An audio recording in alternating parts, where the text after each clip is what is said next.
In 1981, park workers in Paris noticed two abandoned suitcases near a lake in the Bois de Boulogne. Police opened them and found dismembered human remains. They traced the taxi receipt back to a quiet Japanese literature student living alone in a small apartment. He didn't run. He didn't deny it. At the station, he calmly admitted killing a 25-year-old Dutch classmate, René Hartevelt, a fellow student he'd invited over to read poetry and share dinner. Over several days in June 1981, he shot her in his flat, then mutilated and partially ate her body. When the remains began to decompose, he packed what was left into those suitcases and headed for the park, planning to dump them in the water. The case seemed straightforward. A brutal killing, a full confession, clear evidence. Under normal circumstances, it would end in a murder trial and a long sentence. But that isn't what happened. French psychiatrists declared the student legally insane and unfit to stand trial.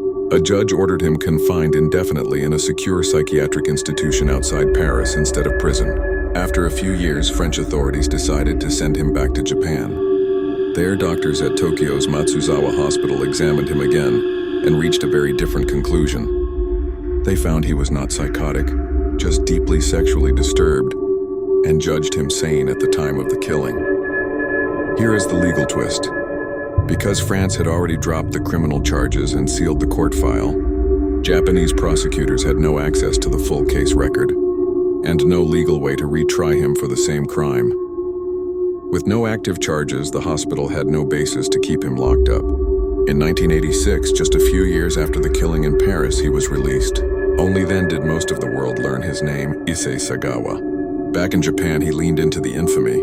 He wrote books about the case, gave interviews, appeared in films and talk shows, and even did food and restaurant commentary for magazines. Media outlets debated whether they were exposing injustice or giving a platform to a man who had killed and eaten part of a woman and never spent a day in prison.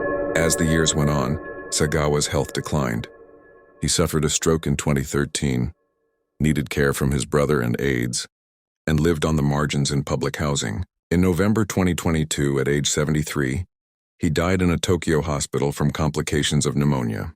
René Hartevelt's family never saw a trial, never watched a jury deliver a verdict.